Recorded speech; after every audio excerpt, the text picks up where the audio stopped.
In November 1970, a 45-foot-long sperm whale died at sea and washed ashore on that very same beach near Florence. For more than a week, the 8 tons of carcass remained there, rotting, while the locals tried to figure out what to do with it.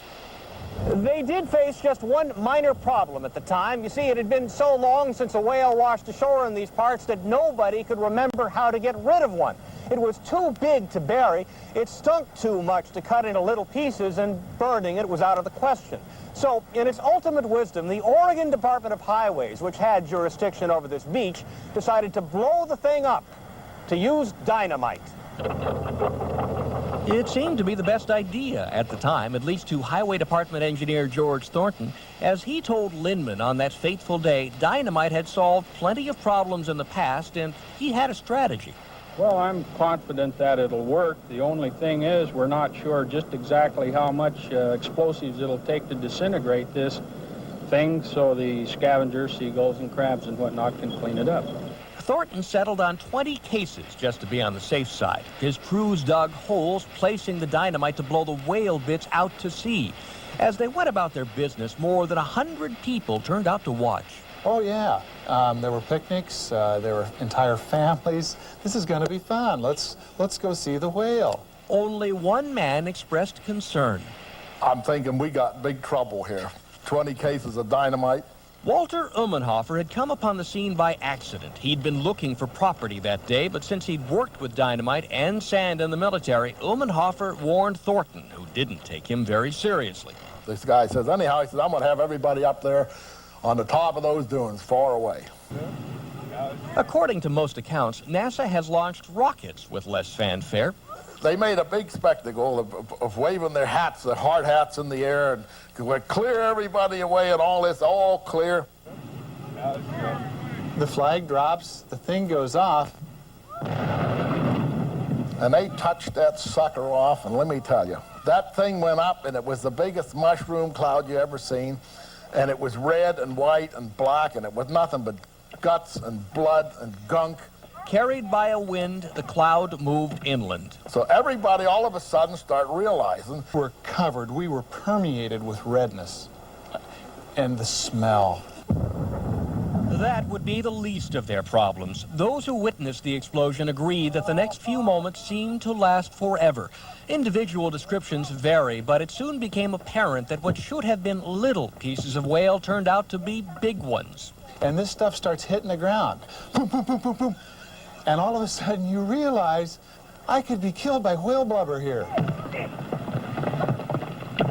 and I'm watching this one piece. There's a big piece up there. It's kind of flubbering and floating around. And we ran. We literally ran. And it just absolutely stopped. And it came flat down. And kapow! Right on top of Walter Umenhofer's 1969 Oldsmobile. It was a neat car. I just got it from Dunham's, and it was a Regency. And like I say, the funny thing about their slogan was a whale of a deal. From Florence, Oregon, Wayne Friedman for ABC News. Thank you. Good morning, Trinity. Actually, that's how we start every day in our house. Cheryl and I, for our devotions, that's how we begin our prayers. Good morning, Trinity. And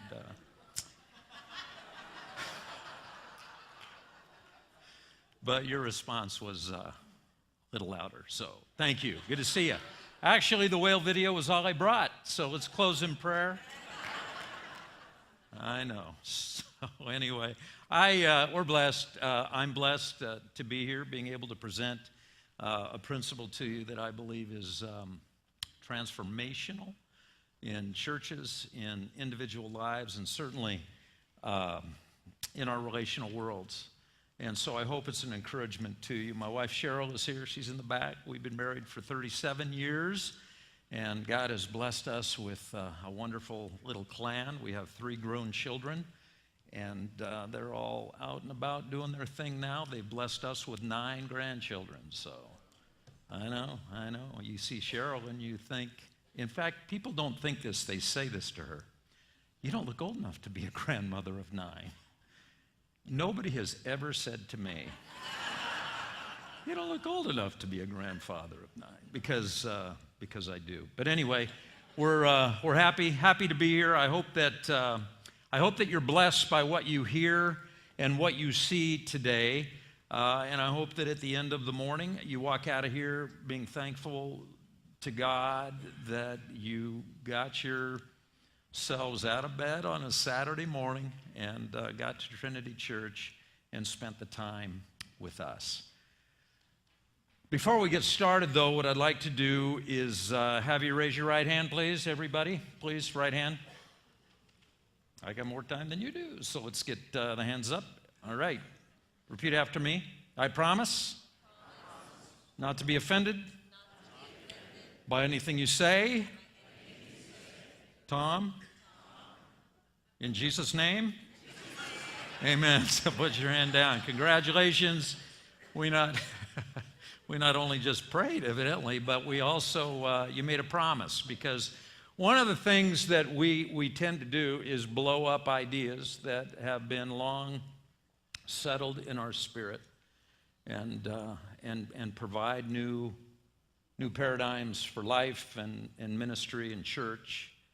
And as I look around the audience today, just having the opportunity to speak to so many of you before we began this morning, and I know Trinity, and I was raised in this region. I grew up in a great church in Ukaipa, actually, and so this is kind of like our home turf as well.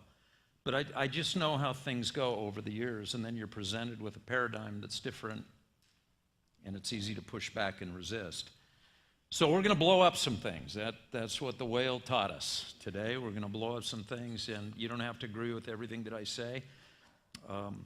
When you get to the Bema seat of Christ, I don't think he's going to ask you if you agreed with Tom Mercer on everything he said at that seminar that day.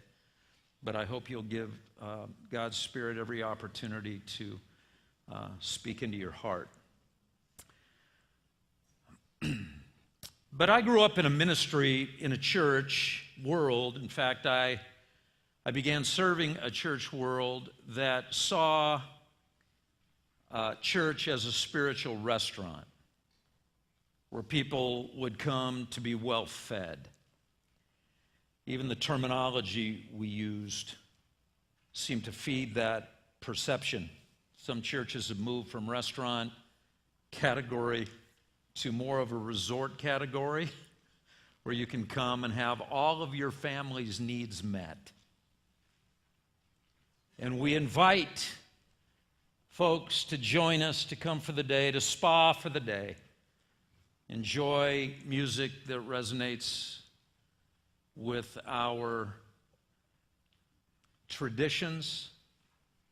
We listen to some political bantering that we feel comfortable with because it reflects where we are politically. We listen to a wonderful message from the Word of God, and then we're on our way. Unfortunately, in my world, so many of us who are pastors see our role as a celebrity chef, or maybe as entertainers who compete for the marquee at the best Christian leadership conferences, maybe to be CEOs of organizations that, at least on the spiritual side of life, crack the list of what the world would describe as maybe the 50 or 100 most successful pastor leaders out there. We live in a Christian world where Christians are happy to say their church is famous, where their pastors' names are recognized in the community,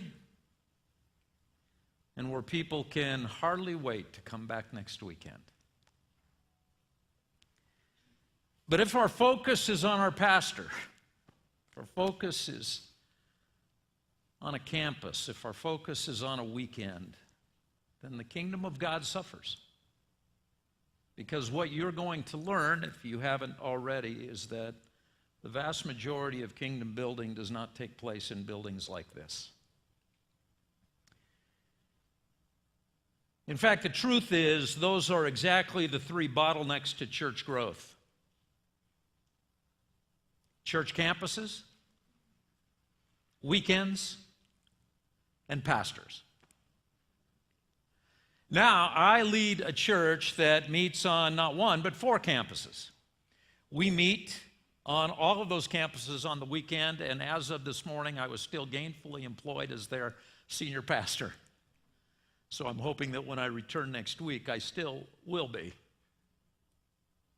But we can bottleneck things and keep things from moving forward. So what I want to share today, this morning, is a couple of sides of the Oikos Principle. We're going to look at the powerful side of Oikos. Then we're going to take a little break, and then we're going to look at the personal side of Oikos. And then there's the pastoral side that we provide those who are involved in church leadership, and we'll let that go for this morning and pick that up another time. So that's the game plan for the day. Let's talk about the power of the Oikos Principle. Oikos is not a program, and if you look at this principle as a program, then this will become a program, and it will be about as successful as the last evangelism or discipleship program you had. In fact, when I talk to pastors, pastoral groups, I ask them to raise their hand. How many pastors in the room have an intentional strategy to reach more people with the gospel? Very few do. But to those few, then I ask the question, so how's that working for you? And then everybody kind of hangs their head because our strategies fall flat. 35 years ago, I was a youth pastor. It's great to see the Redlands today. It's been a long time. They said, Tom, you haven't aged a bit. No, that wasn't Cheryl. But anyway, I was a youth pastor, and it was a conservative, Bible-centered, Bible-teaching church, much like the churches that I grew up in, very similar to Trinity in many respects. And very similar to High Desert Church in many respects still, because we're centered on the Scriptures as well. And I was just getting started in my youth ministry, and my senior pastor invited me to come along to a seminar where I was exposed to the principle that I'm going to share with you today. And when I sat and listened to Dr. Win Arn share that idea, I was dumbfounded, actually. I was dumb before I got there, but now I was founded in my dumbness, and I couldn't believe what I was hearing. And I pushed back. I didn't want to readily accept this principle as being as important as Dr. Arn made it sound like it was, and this was the reason. I grew up in a ministry family. My father, Pastor Frank Mercer, was a pastor in Yucaipa, as well as a number of other places. In fact, when we come back to this area, there are a number of people that still remember PF. I grew up in a ministry clinic.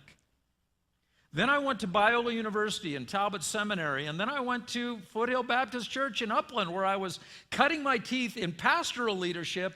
And in my opinion, I didn't know everything. Certainly, I was humble enough to listen to new ideas, but my goodness, if that idea that Dr. Arn shared that morning was as important as he seemed to make it, then I had missed one of the key building blocks of the kingdom for quite a while. Even though I was only in my late 20s, I felt at that time like I had missed something very, very important.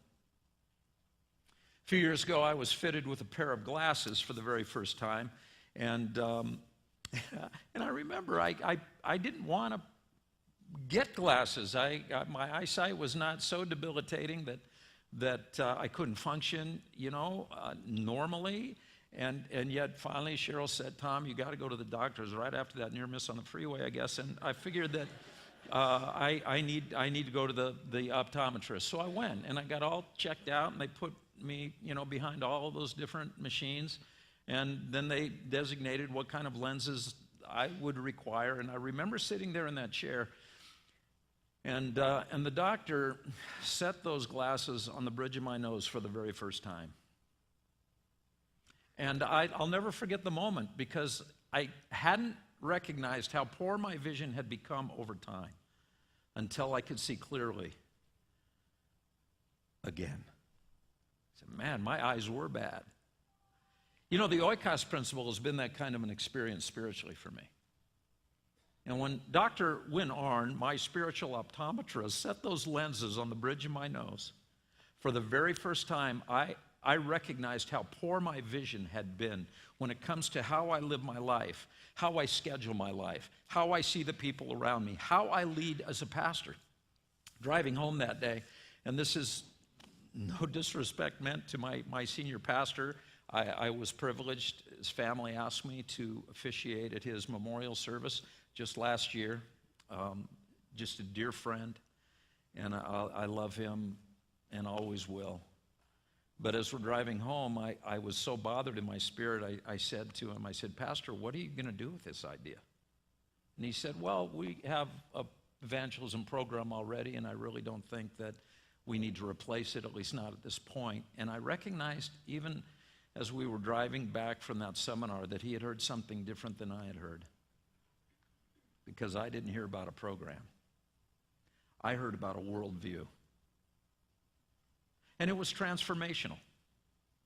I began to view the kingdom through this principle. I read the Bible through this principle. If you're back in the morning, you'll see a couple of chapters in the Gospel of Mark. You'll put on your Oikos lenses tomorrow morning, after especially being here this morning. And you will hear stories that you will see then in an entirely new light. That's what the Oikos Principle has provided me. You may have read the same research I have, that church attendance is on the decline. I'm glad to hear that church attendance is on the rise here at Trinity. By the way, did I mention that we hate you? I just thought I'd put that out there. Todd and Joanna are a blessing to us, continue to be, but just having them around the church consistently and being able to fellowship with Todd every day was such an encouragement and such a blessing. And we're very happy for you. Thanks for nothing. But church attendance generally is on the decline. The latest numbers tell us that 20% of Americans are going to church on the weekends, 20%. And that's a problem, especially for people like me, because so many of us in leadership depend on church growth for our self-esteem. We feel like we're failing miserably if we can't fill a room like this, not once, but several times each weekend. The good news is that in the New Testament, the church is not described as a weekend service. The church is not described in the New Testament as a building, as an address that you plug into your GPS. The English word church comes from the Greek ekklesia, and it refers to a group of people. This is the church because you're here. Later on today, when this room is vacant, this is no longer Trinity Church because Trinity Church has left the building. The word we normally use for church comes from an old German word, and that designates a street address. And I'm not suggesting that we change the word we use to describe what we do as a church. I just want to remind ourselves that the Great Commission was not given to non-believers. It was given to us. Church buildings are not landing strips where people come. They're launch sites where people go from. Jesus never challenged the world to come into a beautiful building, a kirka. He challenged the church, he challenged the ecclesia to go into a really lost world. That's the Great Commission, as you know. And that's the amazing thing about the Trinity Church family, because you don't have to go into a lost world. Y'all are already there. The Great Commission has been accomplished at least halfway already. You've already been sent. You've already been placed.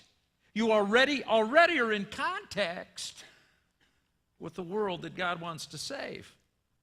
Now, in the New Testament, the word oikos, it's used to describe both a physical dwelling, a house, and also what goes on inside the house, that circle of relationships, those people who live inside of that dwelling, an intimate group of family and friends, the people whom you share life most closely with. Oftentimes I use the term the front burner of your life.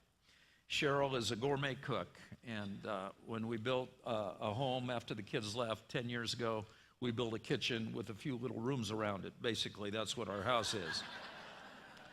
And one of the things I always enjoy doing is I always enjoy watching her cook, because she's like an orchestra conductor. She's got all these ovens working and appliances going, and people, after seeing me for a couple of decades of not seeing me, they don't say, they're much more gracious, but I'm sure they're thinking, Tom, you put on a little weight since the last time I've seen you.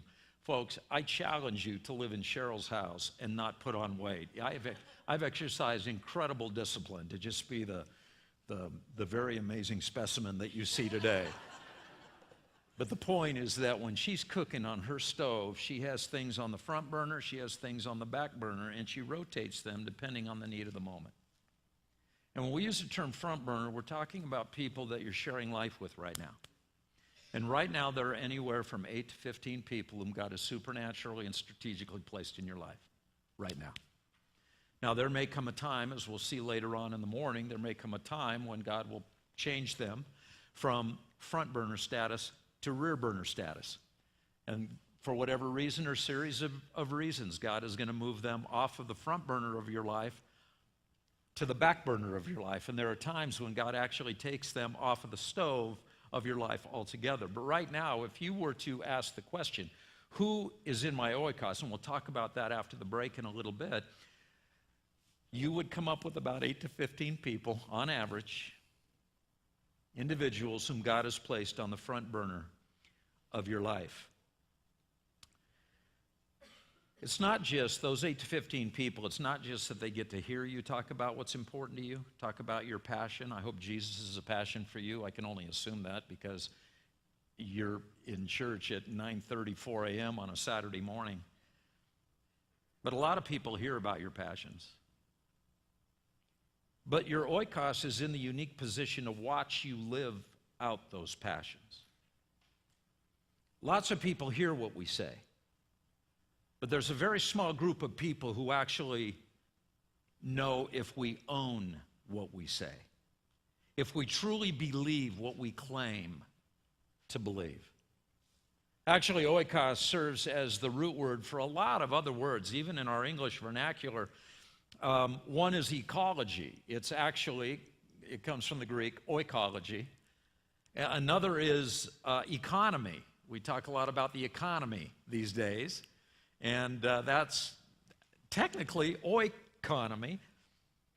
But oikology or ecology is the science of interactions in natural communities. That's what ecology is. And economy, the word economy is a reference to the sound management of the resources represented in those relationships. And so the Oikos Principle provides us, when you look at just those two words together, it provides us a challenge to better manage our natural relational communities. God has given you a circle of relationships, and the challenge is to manage that. Simple idea. And if some of you know me well, see Brent down here used to be up at HTC. Certainly Todd and Joanna know this. I'm a very simple thinker, processor. If it's not a simple concept, it'll go right over my head. And as you can see, there's not a whole lot to slow it down. Jesus wants to change the world, and he gave us a very simple idea to do it. Now, I have no argument with any of the pollsters because they're just trying to do their job, trying to answer the questions that people like us are asking. How many people actually go to church? 20%. So I'm not here to argue with them. But when you think about it, 100% of the people in this country attend church on a regular basis. See, I don't think 20% go to church. I think 100% go. Because church isn't someplace you go anyway. Church is a group of people you know. It's people. And the people who live in this community and don't have a personal relationship with Jesus yet, People who live in Yucaipa and Redlands and Loma Linda and whatever else is around here, those people who don't have a relationship with Jesus and probably will not be here in the morning to hear what goes on in this room, they will still have the chance to see the power of Jesus demonstrated. Not necessarily tomorrow morning, but every day. They'll be able to still hear the gospel presented. Again, not just on the weekends, but possibly on any given day of the week. And people like Pastor Todd, people like me, may not be on the stage of their lives. We're not the ones they're watching, but you are. Jesus has already platformed his church all throughout this community.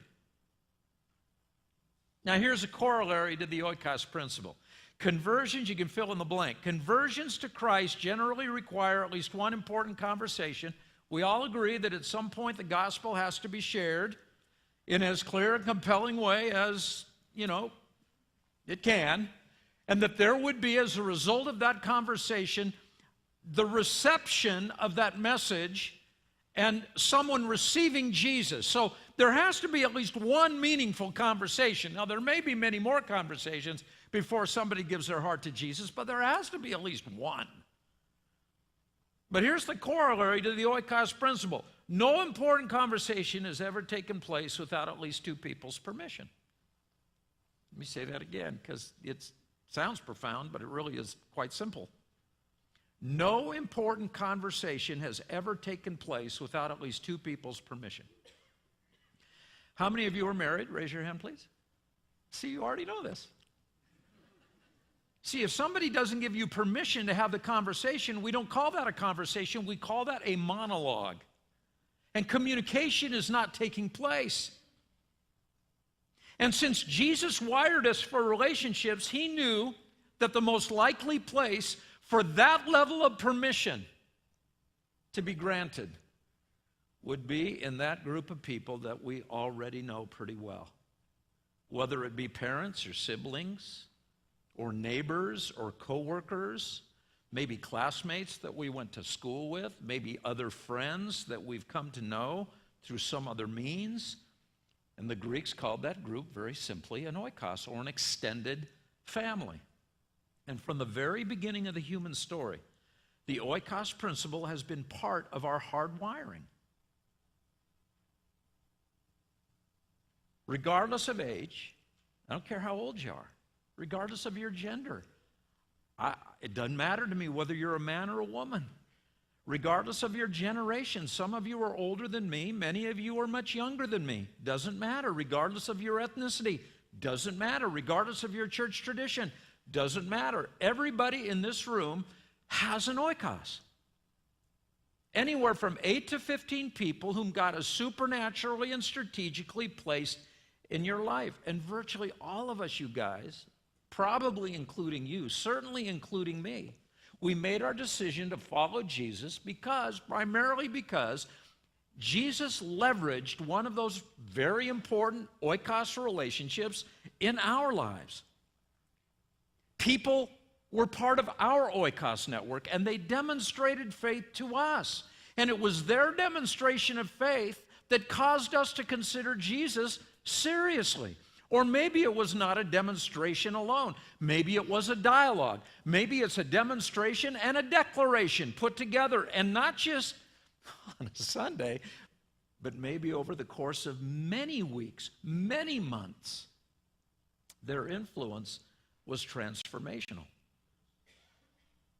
People may have prayed a prayer for salvation at a weekend service with me, because we end all of our messages at High Desert Church with an invitation to receive Christ. It's not our primary means for people to come to faith, but every weekend there are a number of people who give their heart to Jesus at High Desert Church. And later on, and because the church is fairly large, and it just seems like I don't know anybody up there anymore, but I'll be looking out in a group of people, and we'll have a conversation with somebody who comes up, and I always ask the question, so how did you come to faith?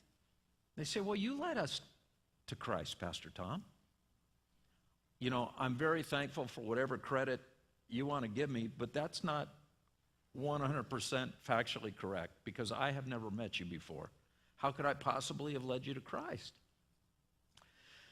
I actually didn't say that. I don't say that. I think that.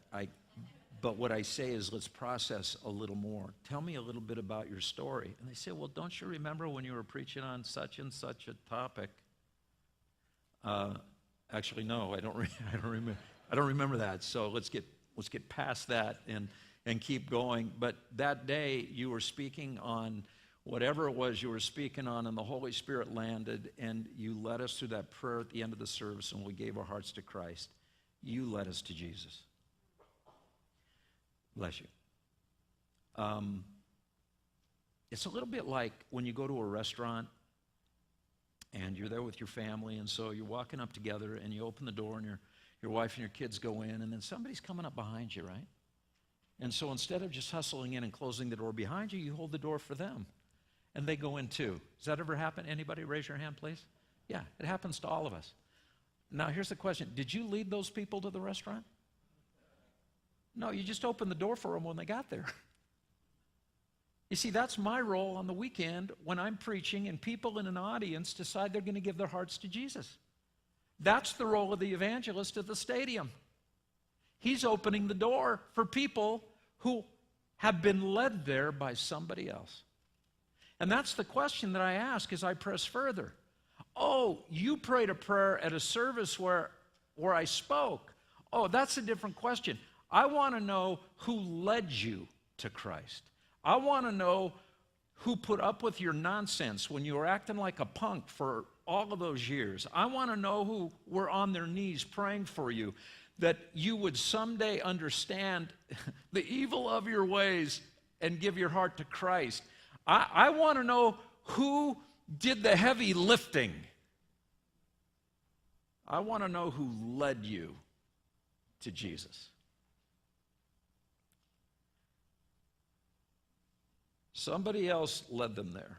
See, this is why I chose to be very intrigued with the Oikos Principle. The church is better resourced right now than ever before. Would you agree? I don't want you to do it right now. You could do this right now on your smartphone. You could Google spiritual growth resources, evangelism resources, ministry resources, and you will be, if you're on the right mailing list with your email address, you will be bombarded by tens of thousands of opportunities, countless videos, countless workbooks, countless curricula. You guys, we got billions of dollars at our backs. We've got the most innovative minds in the world facilitating the Christian gospel. And we can still only talk 2 out of every 10 Americans into coming to church. And then, we're so committed to that. And then we devise strategy. When people don't come on the weekends, what's our strategy? Well, let's stream our services for those who don't want to make the effort to come. Still insisting that if people are going to connect with the church, it'll be on our terms. Directing their attention to our sermons, pointing them to our website, streaming or podcasting events that take place at our campus. When? On a weekend. We've gone to all these conferences to listen to the experts talk about leadership. Listen to the experts talk about how to be better preachers, how to cast better vision, more compelling vision. I've been to so many of those over the last 40 years, and we can still only get 2 out of 10? And yet 10 out of 10 Americans are interacting with people who are already Christians on a fairly regular basis. And in my very simple way to see the world, I just think that reality should affect the way we strategize church. You see, oikos is, and you'll see how this works in a bit, oikos is the reason, an oikos relationship is the reason why 95% of Christians who are in the body of Christ are in the body of Christ. 95%. Now, in case we have any statisticians in the group, let me remind us, 95 is a really, really big number statistically. Malcolm Gladwell, who has written a number of best-selling books, and he's a very gifted writer, and I've read everything he's written. Enjoy reading him very much. But years ago, he wrote a book entitled Outliers, and he describes an outlier as a value, statistical value, that lies outside of most of the other values in a set of data. In other words, an outlier is much smaller or much larger than the other numbers in a data set. It would just get your attention. You would say, 30, 30, 30, 91, 30, 30, 30. And you'd ask the question, as an analyst, what happened when we got 91? That's an outlier. 95 out of 100 is a statistical anomaly in most any conversation you will ever have, because you can't spin it. When I was at Biola, then college, now Biola University, my bachelor's degree was in psychology, and I had a class on statistics, and one of my textbooks was entitled How to Lie with Statistics. And it really wasn't about lying, it was about spinning the numbers to cause an audience to adopt your perspective point of view, or your respective point of view. Isn't it amazing how we can have the same data set in politics? Numbers are what they are, but we still have two sides of the aisle. We've got the red group and we've got the blue group, and they're analyzing the same numbers and coming away with two different agendas. Isn't that amazing? Isn't it amazing that Christians can use the same data set, we call it the Holy Word of God, and yet come away with a couple of different views, or maybe multiple different views on certain theological concepts, even though we're all reading the same verses? How do you take the same data and actually spin it in order to make your point? You do this at home in your relationships. You're both coming out of the same experience as a husband and wife, but you're using the same example, the same experience, the same event, and you have two totally different points of view that you have concluded to be factual.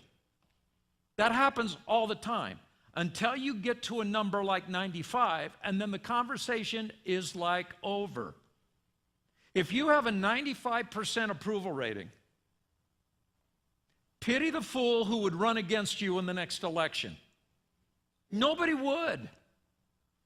Their political party would say, let's not waste the money. There's no way they're not going to get reelected. But have you ever heard of anybody who had a 95% approval rating? Except for maybe George Bush the day after 9/11. And then it steadily went downhill after that. It just doesn't happen. What if you have a 95% disapproval rating? Everybody's going to be lining up to run against you in the reelection, because one of them is going to get elected, not you. You see, 95 is that huge. What would happen if they discovered within the scientific community that all of the people who had been healed from cancer, 95% had received the same treatment? Do you think the oncology world would be talking about anything else? Or what would happen if a Hollywood reporter discovered that of all the actors who have won an Oscar over the last 50 years, 95% of them had all been trained at the same theatrical school? Would that school have a waiting list to get in? Or if 95% of all of the professional sports, of all of the professional sports leagues, 95% of the most valuable players for the last 50 years in all of those sports leagues had been raised in Redlands, California, where would ESPN headquarters be? Like right next door. We just saw the property value for Trinity go through the roof. That'd be awesome. They'd be out here testing the water. How is that possible? Or if 95% of all believers came to Jesus through the same ministry model, don't you think that every Christian seminary, every publication, every Christian church would be all over that reality? Well, you might want to think again.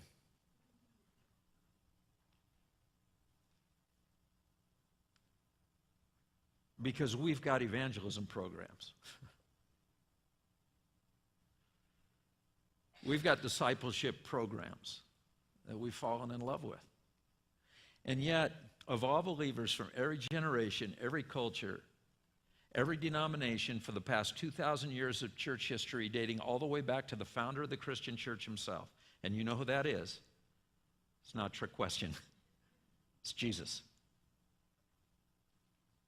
95% of everyone who has come into the body of Christ came into the body of Christ primarily because of the influence of someone in their oikos. And yet so many seem to shrug their shoulders and say, well, yeah, but we've already got an evangelism program. And some of you, that may make you feel uncomfortable, but remember when you raised your hand a few minutes ago, you promised you would not be offended. You better keep your promise. Okay. Let me ask you to raise your hand again. If you would say, now that you understand the oikos paradigm and who's in your oikos, those 8 to 15 people, if you were to say, Tom, I'm a Christian today. I'm here at now 9:54 a.m. on a Saturday morning. Can't explain it any other way, but I'm a Christian and I have a call. God's placed a call in my life. But the reason I'm here today, the reason I received Christ was primarily because of the influence of someone in my oikos, whether it would have been your parents or a sibling, or maybe a classmate invited you to a youth group activity, or maybe a neighbor that you got to know, somebody in your workspace, somebody that you saw every day and you just noticed there was something distinctly different about the way they lived their life. But you were to say to me, Tom, the reason I'm a Christian is I look back at all of the factors on my spiritual journey, all the factors that God used to bring me to himself. Primarily, number one, I would say would have been somebody's influence for my oikos. Raise your hand and hold it up real high, please. And keep it up. Okay, just keep it up for a second if it's up. Now just look around the room. Okay, you can put your hands down. You know, when folks ask me, they say 95%, that's pretty bold. Oh, I think it's much higher than that personally. I landed on 95 because I didn't want to be laughed out of the room before I got started. In fact, most of the time when people don't raise their hands, it's because they didn't understand the question yet. And then I asked the question, how many of you came to faith primarily because of a conversation you had with somebody you had never met before? Raise your hand, please. Yeah, that's about, we're right at about 2-3% of the room. Not to say those aren't legitimate conversions. Not to say we shouldn't share Christ with everybody that we come into contact with. God opens the door. I'm just a data-driven pastor. And if 95% of the people in the greater Redlands area who are going to come to faith over the next season of life, of all of those who are going to come to faith, 95% are going to come to Christ, not because of anything Pastor Todd does on this stage. They're going to come to Christ because of you. Okay, now I'm interested, especially as a pastor, because that changes everything. Actually, I asked that question. They say, well, where do you get your numbers? I do my own research. I just did some more just a second ago. You know, years ago, I asked that question at High Desert Church when we started our ministry up there, and they gave me the same answer. Fewer people in the room back then than are in this room. I got exactly the same answer. Virtually everybody raised their hand. And so I thought, you know, this is really strange. HDC isn't, maybe my church is an outlier. And so I had a pastor friend, I said, can I ask your church family a question? Got up there, asked them the question. Same answer. You guys, I have asked that question literally of thousands of audiences. Some small, some large, on 5 different continents. different countries, different languages I've had to be translated in many settings, different ethnic groups, different church traditions. Over the last couple of years, I probably presented this challenge I'm presenting right now. I probably presented that to every Christian, every evangelical denomination there is. Different generations, different church ministry styles. Some traditional churches, some very contemporary churches. Our church is rather contemporary, but some churches just really weird contemporary, if you know what I'm saying. And you know what? I've never gotten a different answer than the answer you just gave me.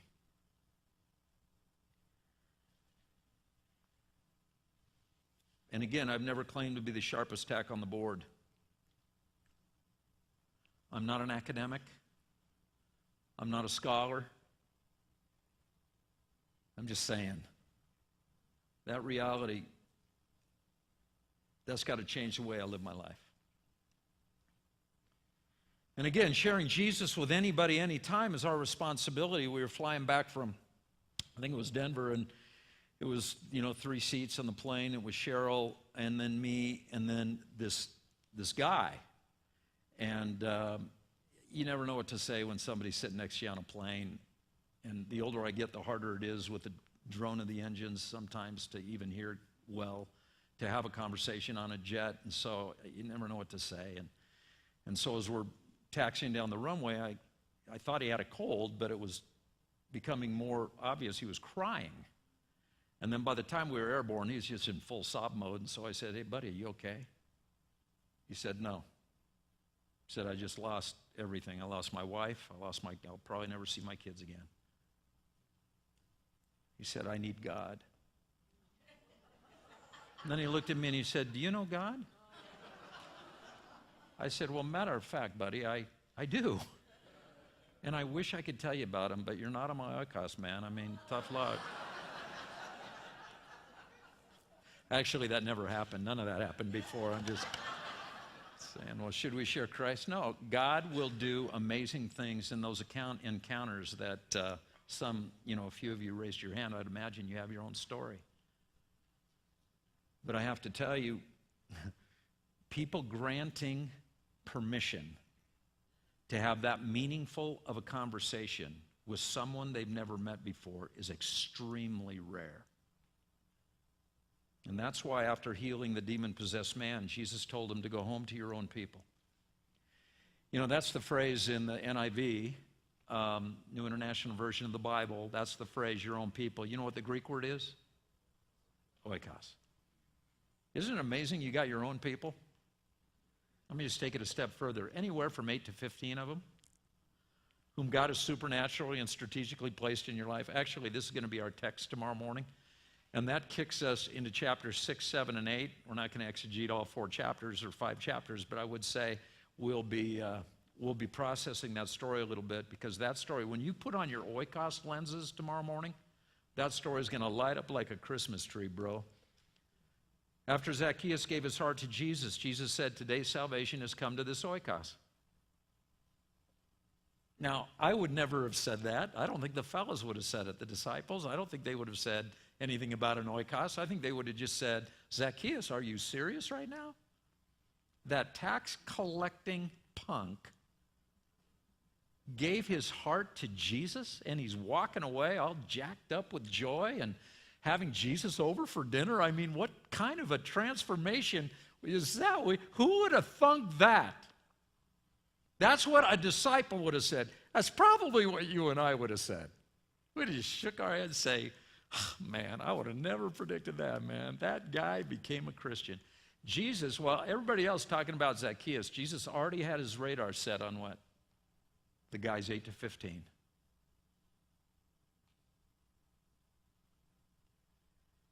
When Jesus healed the son of the politician, it said he and his whole Oikos, John chapter 4, verse 53, his whole Oikos believed.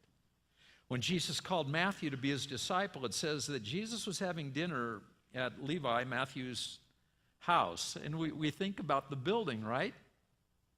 We're at his house. No, it's with his oikos. In fact, the text even tells us who's in Matthew's oikos. Many tax collectors and sinners. See, if you're a Jew and you're collecting taxes for Caesar, you just lost all your normal friends and biological relationships. They didn't want to have anything to do with you because you're a traitor now. So who's in Matthew's oikos? A bunch of other traitors, that's who. You know, birds of a feather, I don't know. And what happened because of the oikocentric relationships that Matthew shared?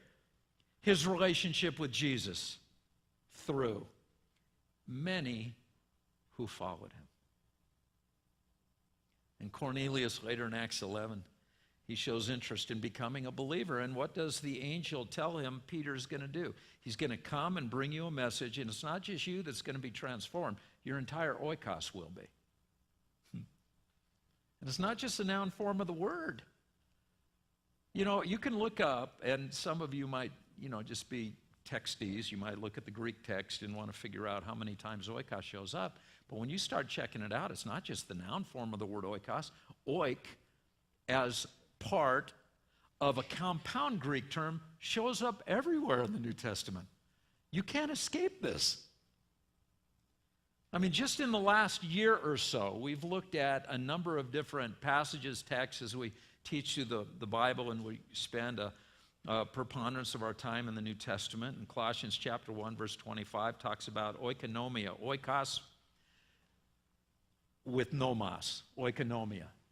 House, law. Nomos is law. And it's part of that word. It's part of our commission, is the English translation.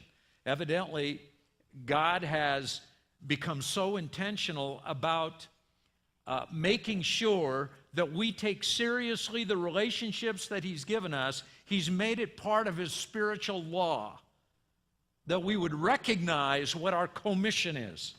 And oikos is part of that. Oiktermos in Colossians 3:12, Ephesians 3:17. Dwell, kat oikeo, I love that word, because kata is the prefix. It means down. Oikos means what you already know it means. And so the word literally, it's translated just to be comfortable with, to dwell, to be comfortable, to let your hair down if you have any, to just kind of hang out with your homies. That's the idea. Let the word of Christ dwell, be comfortable. And it would be like you're in your slippers and your robe, and that's just the word of God, part of the family. That's the idea. But the word literally means get down with your oikos. Get down with your best friends, where you would feel the most comfortable. The message of the Greek New Testament is this: never lose sight of your oikos. And the tactics that Jesus taught were pretty simple. You know, there's a strategy to change the world. And you know what that strategy is? 2 steps. Get saved, go home. Dr. Rodney Stark, the distinguished professor of social sciences at Baylor University, he's an academic, and he was on a quest, as a historian, he was on a quest to try to figure out how the gospel of Jesus Christ took over the world so quickly. It is a phenomenon of history.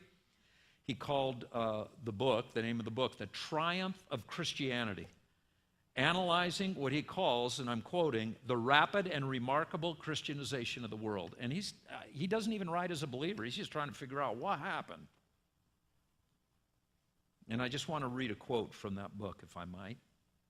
He said, and I'm quoting, and the book's got like 600 pages in it, so I've narrowed this down to just one excerpt. It's probably not fair, but you'll get the point. For generations, quote, for generations it was assumed that religious conversions were the result of doctrinal appeal, that people embraced a new faith because they found its teaching particularly appealing, especially if those teachings seemed to solve serious problems or dissatisfactions that affected them. Surprisingly, though, when sociologists took the trouble to actually go out and watch conversions take place, they discovered that doctrines are of very secondary importance in the initial decision to convert. Notice the initial decision to convert. Conversion, he says, is primarily about bringing one's religious behavior into alignment with that of one's friends and relatives, not about encountering attractive doctrines. Mostly the church spread as ordinary people, accepted it, and then shared it with their families and friends. And how was faith carried from one community to another? In the same way, probably most often by regular travelers such as merchants or business relationships. End of quote. And so we look at missions around the world. We look at the church in China, for example. There were approximately 500,000 believers in 1949 when the media was shut down. Some of you are old enough to remember that. It was a dark day, no pun intended. The lights were turned off in China. Now, some have suggested that the Chinese government shut down the church. Okay, just want to be clear. That's above any government's pay grade. You don't get to shut down the church. I don't care what your ideology is. There's only one person that has the authority to shut down the church, and that's the head of the church. And evidently, he chose not to shut down the church in China. The government had the power to shut down the media. Well, that's fine. That's government's prerogative, I suppose. And then the media lights were turned back on several decades later, and that 500,000 believers somehow had become about 130 million believers. In an environment where weekend services were not allowed, where vocational pastors were not allowed, and where there were no church buildings that could be used for spiritual ministry. It was incredible, and it's not just China. With a crisis in North Korea lately, and Cheryl and I have been to all over South Korea. We've been there 6 times. The Korean church is very intentional about the Oikos Principle. But with the crisis in North Korea, there have been a lot of reports on life in that country, including the growth of the alarmingly fast growth of the Christian church. One report I read just 2 weeks ago used the term extended family as the avenue for the church's growth in a very oppressive spiritual environment. In fact, if I were to ask you the question, what are the 10 nations where the church is growing most rapidly? You might think of some countries where you think the gospel is being shared most effectively. Well, I have 2 lists because, every research group comes up with different results. Operation World, and this is back in 2010. Actually, it's pretty tough to get good numbers that are that quick, that recent. Gordon Conwell, the Center for the Study of Global Christianity, in 2013. And you just look at those lists and then ask yourself the question, would you have guessed any of them? You see, when I was young, when I was a kid, and I was in Yucaipa, and the church I attended had an annual missions conference. And it was a wonderful time. I remember as a high schooler, we would adopt one of our missionary families, and whatever field they were serving in overseas, we'd put together a booth reflecting that culture, and it was a lot of fun. We learned a lot about missions, and it was all good. And as I'm sitting out in the audience, and so many of the missionaries would come through, and they'd give the youth group, and even the adults, but I'm remembering, being as a member of the youth group, being in that room, and they would share a couple of things. They would share about the power of the gospel, and then they would share about the impressive environment and how pastors are going to jail, and I connected those dots, actually.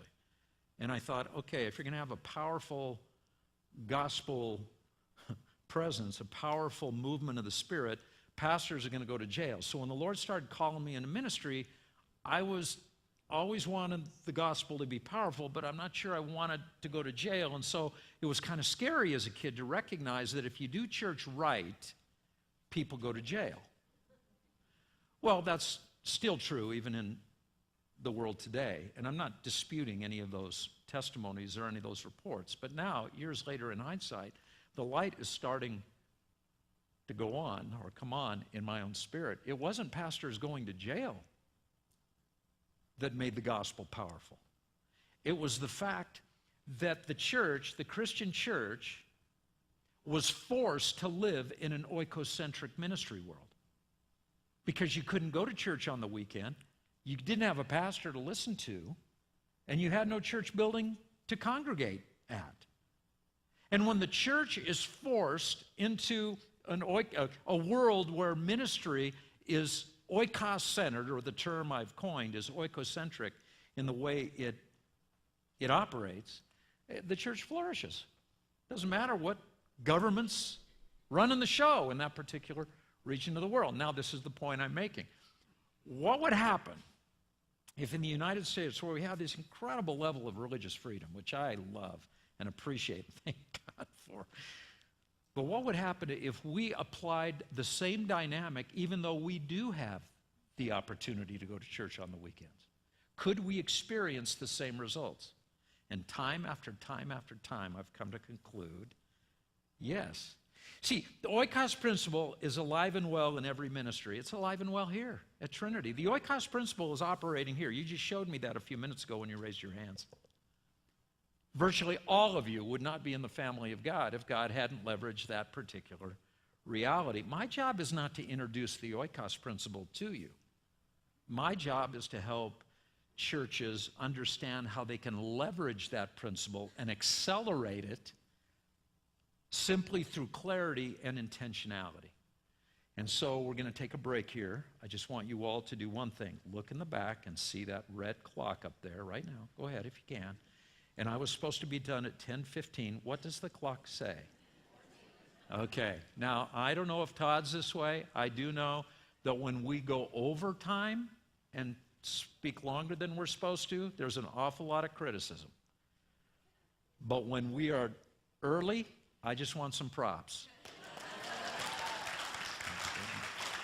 All right, Pastor Todd, you can come up, and we'll talk about the personal side. While Todd's coming up, I'm going to give you the Oikos Challenge, 5 steps, where you can adopt this particular idea into your life. And thankfully, from my perspective, you've got an oikocentric pastor who's going to help cooperate with you to help you become the best world changer you can become and see your 8 to 15 transformed by the gospel. So thank you for your attention. What do you guys think, Tom?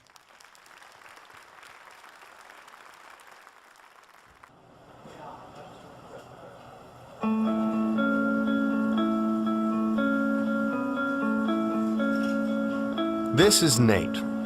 Nate became a Christ follower 2 weeks ago and is still a bit giddy about it, though he's trying not to do cartwheels in public.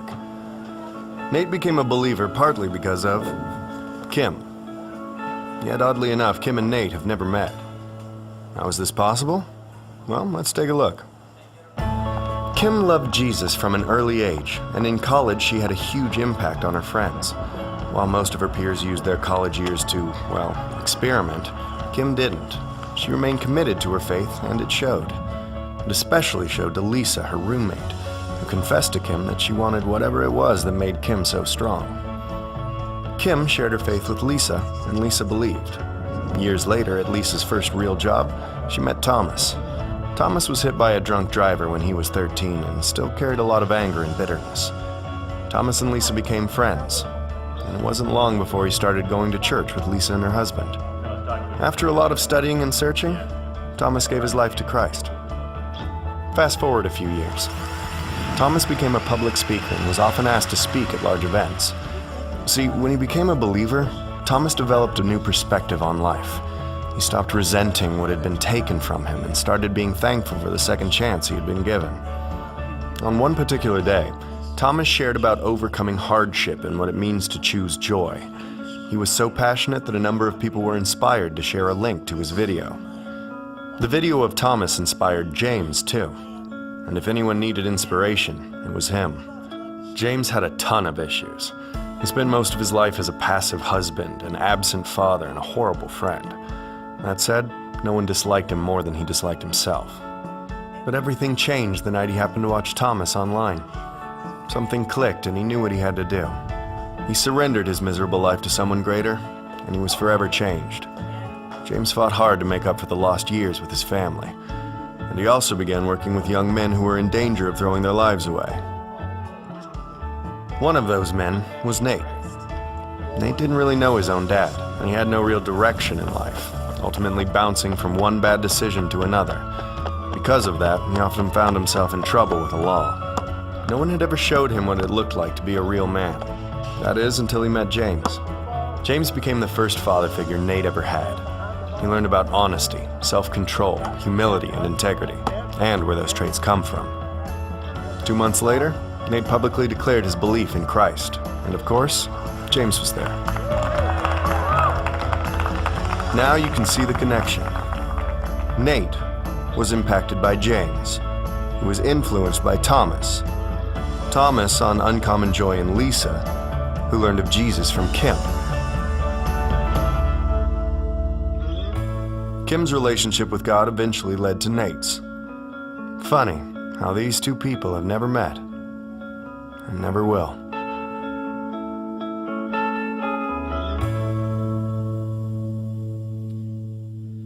Right.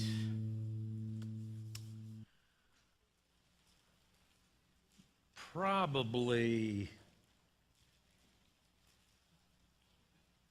8 years ago, our oldest grandson was just a few years old, and it was my responsibility to babysit him, his mother, our daughter, and his grandmother, my wife, were going shopping, and everybody else evidently had fallen off the map. And so, Pops, why don't you come and can you watch Cade for a few hours? Which, of course, I'm delighted to do. It's never a chore. And, well, now that we have 9, it can be, but back then it was only Cade and his baby sister. So here I am with Cade, and we're at our daughter and son-in-law's house, and we're trying to figure out what to do, and he started jumping on the couch. He's excited. Pops was there, and I said, hey, bro, you don't jump on the furniture. Probably not a good idea. You could fall, you could get hurt. And he just kept jumping, and I said, hey, Cade, let's not jump on the furniture. And he said, no, it's okay. My parents let me. And I said, your parents let you jump on the couch like that? Because he's kind of a daredevil, his personality, so he was doing some pretty spectacular things on the couch. And I said, I honestly don't think your parents would want you to do that. He said, no. See, I raised his mother, so now I've got the moral high ground. I know his mother would not let him do that. And I said, you're telling me, young man, that your mother allows you to jump on the furniture? And that's exactly what he said to me. Well, when she's in the room, she doesn't let me. And when she's not in the room, she does let me. And he's not laughing. He's like dead serious. Now, where was Mom that day? She was out in the room, man. So Kay's just jumping away in his little world. That was fine. The reason I share that, besides it's fun, and my grandchildren are so adorable, the reason I share that is because Jesus gave us a principle that he modeled. I mean, when you consider the 8 to 15 people who were on the front burner of his life during his earthly ministry, how many of them were there? It's not a trick question either. There were 12 disciples, which are a few more than 8 and a few less than 15. It's not just a principle he modeled, it's a principle that he taught. Go home to your own people. Now that you have come to know me as your Savior and Lord, now that I have shown you mercy, now that I have done something wonderful in your life, I want you to go home to your own people and make sure they understand that.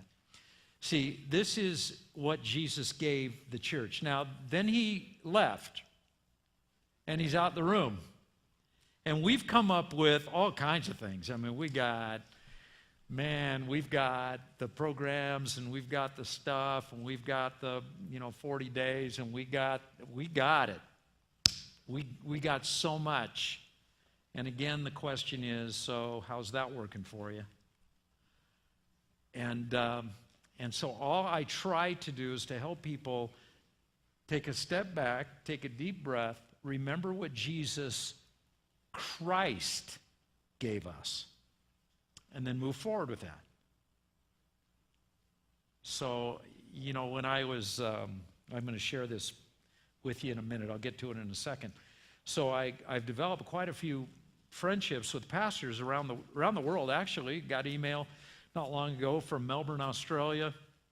Was there for a week of meetings last fall, and we get emails all the time from, you know, Korea, different places, and so we have these friendships, these relationships with pastors, and of course the vibe that we share is, how does the Oikos Principle integrate with ministry, and how can you create church structures that support an individual's personal mission? And this is my take. You do not come to Trinity so Trinity can be a great church. Trinity exists so that you could be a great Christian. Trinity exists to facilitate your personal mission in the world. You're not coming to Trinity so that somehow you can add value to Trinity's mission. Trinity is here so that we as a church can add value to your mission, to those 8 to 15 people that God has put on the front burner of your life. And so I'm going to give you five thoughts. Something else I was going to share, I started to share, and then I forgot what I was going to say. So let's just go right to the script. Personal side of Oikos. The Oikos Principle is incredibly powerful. And that's the way God designed us. And now there's the personal side, and that's always the question. So who's in your world? Who's your 8 to 15? And when I hear pastors say, no, we believe the Oikos Principle, we just don't call it that, which is fine. I mean, it's not that the word itself is like a magical word. You can call it whatever you want to call it, but just to believe something doesn't mean that you have engaged it. Just to think it's powerful doesn't help you until you engage it. And this is what I want you to engage, and I'm going to give you 5 things to do. First, you're going to make a list. Number 1, make a list. Make a list of your 8 to 15. First step in the process, changing the world, is framing the world. You got to ask yourself the question, who's on the front burner of your life today? Now, sometimes I get the response from people who have been Christians for a long time, I don't have any non-believers in my Oikos. And that tells me immediately they've been going to church a while. Because that's what we do. We tend to become very comfortable with Christian people, and we lose sight of the mission of the church. Now, you shouldn't disown your Christian friends. Understand what I'm not saying. But understand what I am saying. God has placed non-believers on the front burner of your life. The problem is you have not been trained to identify them. And that happens. And there's no shame in that. It's not like, oh, I'm a horrible person. It's just like, open your eyes. The fields are white unto harvest. Make a list. Stop and ask yourself the question. Ask it of your spouse. Who's God placed in my life? We're probably the least prepared of all this. The irony of the Oikos challenge. We are the least prepared to identify our 8 to 15. And I don't know what that says about us. But you'll start making a list, and your list will probably have 4 or 5 immediately. Boom. These are people I can think of immediately. But Tom said we have to have 8 to 15. So there's got to be more out here. So you ask your spouse, hey, baby, let me explain to you this principle. You explain the Oikos Principle. Who's in my Oikos? And she will throw more names on the table. Well, what about Bob? Be a great movie title, so let's go with that. What about Bob? Oh, man, I didn't think about Bob. And you know what the problem is? You didn't think about Bob. And if you have elementary age kids at home, this is the best, man. You're in the best season to identify who should be on your list. Because kids have an incredible knack for identifying relationships. And they say, well, what about Bobby's parents? You sit with them at soccer practice twice a week. Oh, yeah. Well, we had Bob, now we got Bobby. I don't know if I can think of another male name to use in my examples, but okay, Bobby's family, yeah. I mean, for a season at least, maybe 3 months, God has supernaturally and strategically placed me in context, in relationship with these people to do what? Watch soccer? I mean, seriously, we can't be that shallow, can we? That it's about the game of soccer? It doesn't even make sense to me. My kids didn't play soccer. I watch my grandchildren play soccer. I still don't understand the rules. And I don't even care. It's like offsides. I didn't see a flag. What does offsides mean? I still don't know what it means. People have explained it to me 24 times. I still can't get my head around the game of soccer. Why do I keep going to soccer games? I love my grandkids, and I am sitting now in context with the same grandparents for hours every week. How many people in my life, let me ask you this, if you were me, how many people in your life right now, if you were in a similar situation to that, not if you were me, that'd be horrible for you, but if you were in a similar situation like that with other soccer grandparents, how many people in your life get you for 2 hours of uninterrupted time? Why do you think God has placed them in your life right now? See, all of a sudden, you know, the light bulbs are going off and you start to make a list. Making a list is key. It is so key because you make a list for everything, right? And the older you get, I don't even have to finish the sentence. You guys are already laughing. The older you get, the more lists you have to make. And why do you make a list? So you don't.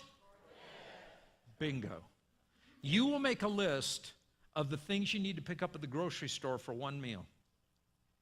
But you will not make a list to frame your life mission. Does that make sense? Grocery store, milk, bread. People whom Jesus died for. So let's make a list of it's the most important list we can make. I'm just saying. And then you start making a list. Now understand, 8 to 15 is what it is. And if you ask why 8 to 15, I'll tell you exactly why. I was coming out of school. I had a bunch of sociology books still in my closet. And I was introduced to this principle, and I was driven by it. I wanted to find out exactly how many people I should be thinking about. Everyone who's ever written about friendships or relationships, and I say everyone, I haven't read everyone's book, so forget that. All the people I've read have a tiered structure of relationships, and as you move up the ladder, you're closer to them. You have your very best friends. Your very best friends will be part of your oikos. But then there's that second level of regular front burner relationships. They didn't call it that. They all had different names for that level. They all had different numbers. Some of them had 5 to 10. Some of them had 10 to 20. Some of them had, whatever to whatever. So all I did is I took the number of books. I added up all of those numbers, low end, all of the numbers on the high end, and divided by the number of authors I read. You say, is that good research? Probably not, but I was a youth pastor. Who cared? So all I did was started going with 8 to 15. Now, this is the funny thing. Now, when I do more lengthy seminars, sometimes we'll have this experience for a couple of days, and we'll really work with a group. And in working with the group, they will, in the group, actually make their list right while they're sitting there. And then I ask them a question: how many of you have fewer than 7 or fewer on your list? And hardly anybody raised their hand. How many of you have 16 or more? Hardly anybody raised their hand. How many of you have 8 to 15? Everybody raised their hand. I say, there's my research. That's all I need. So 8 to 15, the world truly is smaller than you think. Here's a question. Earlier we said Zacchaeus came to faith. And question I have is not, was Zacchaeus at the Jesus meeting? Because obviously he was, sitting in the tree, sycamore tree. Remember the story about that wee little man? That wee little man was, there you go. You know the story as well as I do.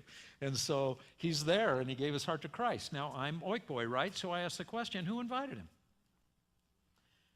Well, the text doesn't tell us. The fact that the text doesn't tell us somebody invited him doesn't mean somebody didn't invite him. In fact, statistically, at least in my world, there's a 95% chance somebody invited Zacchaeus to that meeting. So I'm looking in the New Testament, I'm saying, who would know Jesus that knew Zacchaeus? And then I read about Zacchaeus, and I recognize he's a what? He's a tax collector. That's the wrong answer, by the way. He is a chief tax collector, and for whatever reason, the Holy Spirit decided to add the word chief there, which immediately broadens our horizons, and we recognize he's not just exacting tax on behalf of Caesar from the Jewish people, but now he's a chief tax collector responsible for other tax collectors, which meant that in his portfolio, business portfolio, would have been all of the deep pockets in the greater Jericho area. So do we know any Jesus followers who have deep pockets in the greater Jericho area? Well, only a few miles from Jericho's a place called Bethany. And in Bethany lives a very wealthy family. A man named Lazarus and his two sisters, Mary and Martha, who many Bible scholars believe actually underwrote financially the earthly ministry of Jesus as part of his support network. And I'm thinking, bingo, can you imagine? And I'm all speculation here. Don't go back to your seminary and class and say, I have new insight for you. Just speculating, because I muse about this stuff. I stay up at night thinking about these things. Can you imagine, though, conversations between Lazarus and Mary and Martha about all the taxes that they have to pay to Rome, and about that punk who is extorting money from virtually everybody in the region, Zacchaeus? Nobody likes that guy. And then one of them says, just out of the blue, Zacchaeus needs Jesus. And the other one says, then let's introduce him. And the rest, as they say, is history. And again, don't go to the wall for that story. It's just a scenario that I've fabricated in my mind to get my head around who would have invited Zacchaeus to the Jesus meeting. And by the way, you don't get to select who's in your oikos, because I believe Zacchaeus would have been the type of business associate, governmental liaison that Mary and Martha would have had in their oikos. But this is the thing, they didn't pick Zacchaeus. There was nothing about Zacchaeus people would want. He's, in our vernacular, we'd say he's not pickable.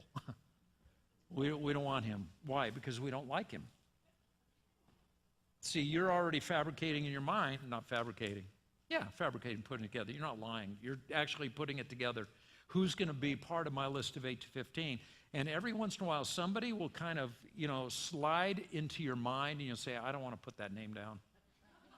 Oh, Lord, please, not him, not her. Because if God's going to put those people for any extended season on the front burner of your life, now your life is going to become much more complicated. We tend to want people who are easy to deal with. These are your homies. These are the guys you watch the games with. These are the people that you hang out with. These are the people you go to lunch with after church tomorrow. These are the people that are comfortable. Oikos is not just an evangelism paradigm, it's a discipleship paradigm, and what God wants to do with you is grow you up. And so he's going to throw some very difficult people in your life, and through that relationship, God is going to bring them to faith, and he's also going to help you become a more Jesus-minded individual. And so don't be afraid of the Zacchaeuses on your list. Believe me, everybody in this room is going to have somebody on their list they wish they could trade for a player to be named later. Everybody will. You don't get to pick your list. You don't select an oikos. Watch this. You simply identify them. And that's the question you ask the Lord when you begin this process. I'm going to make a list, Lord. Would you bring to mind somebody that you placed on my life's front burner that I'm not thinking of? In the book, by the way, the book has really been a blessing. I'll put my book salesman hat on for just a moment, and it's a very uncomfortable place for me to be because I don't promote myself very well or very effectively. This is not the best book you're ever going to read. It's going to have one of the best ideas you're ever going to read about. And in the book, there's a lot of the things that we're talking about this morning, and even some of the things we're going to talk about later on today with your pastors and your leaders. But in the book, we tell a story of a guy who just lives in Rancho Cucamonga, and he started asking the Lord who should be on my oikos list. And man, the Lord started revealing people, and it really is kind of comical because he didn't know where it should stop. He's one of those guys who has more than 15 because he's very, very outgoing. He's just a people person. I would tend to have fewer people on my Oikos list because I'm an introvert in terms of my personality. It always surprises people when pastors are introverts, but a lot of us in this business are very introverted, and that's me. And so you're going to make a list. And if you're an introvert, you may have 5, 6, 7 people that come to mind. God may broaden that through some other subsequent conversations with people who are close to you. But don't feel badly if you don't even get up to 8. And don't feel guilty if you say, man, I got 30 people on my Oikos list. You have relational energy. You're limited in the relational time and energy that you're human. You're limited. You can't service that many relationships that well. And so God knows how you're wired, and he will bring to mind the number of people that he wants to use you to impact, to influence. So I'm just saying, got to make a list. If you don't have a list, you're not in the game. Just not in the game. And when you say to me, well, I don't really need a list because I know these people, right? No, you need a list because you're going to pray for them every day. That's point number 2. You're going to pray for them every day. And when you pray for them, it won't be, hey, bless Bob and Bobby. It won't be, Lord, just bless those people. This is the way you're going to pray. See, now you could look at your daytimer this way. Daytimer, that's an old word, isn't it? How many of you know what a daytimer is? Oh, good. Thank God for Trinity. I can still relate. Some of you will now need to look on your smartphone, and you'll actually see your schedule for the next week. And when you look, let's just say this is Monday morning. See, when people tell me, Tom, I can hardly wait to come back to church next weekend. Every once in a while, I do preach a good sermon, and part 2's next week, and it's like, oh, I can hardly wait to come back. No, never say that. What you need to say is not, I can hardly wait to get to work tomorrow morning to apply what I just heard today. Because that's the oikocentric way you look at life. It's not, I can hardly wait to get back to church. I can hardly wait to engage the personal mission that Jesus has given me. Anyway, so you got your smartphone, you're praying in the morning, or you're praying in the morning. You got your Oikos list, and you got that guy John. John is number 1. Lord, I'm going to meet with John today. He's not easy. You placed him on the front burner of my life. I didn't ask for John, but he's one of the salesmen that I have to deal with, and I got a meeting at 8 o'clock today. Lord, would you give me grace today and help me to be the man I should be to direct John to Jesus? And would you open up his heart to the gospel? That there would be something I would say, the timing, the words, whatever, the vibe, the conversation. Would you start connecting those dots between John and me so that I could have an open door to share the gospel? See, before you put on your Oikos lenses, oh man, I got to go see John again. What a difficult guy he is. And now it's a different vibe. And then at 11 o'clock, I'm going to meet with, the team. And I just love these guys, but 3 of them aren't Christians, Lord. And I don't know what the rest of us can do, but I pray that they would see something different in us. And then I'm going to have lunch with my wife today, Lord. I'm looking down my schedule, and that brings a smile to my face. I love her so much. Would you help me to be the husband that I need to be? Would you help her to see you in my life? Would you minister your grace to her today through me and how I lead her, how I encourage her? And then at 2 o'clock, I'm going to go to, Johnny's soccer practice. And I just pray that I'd be the dad that I need to be.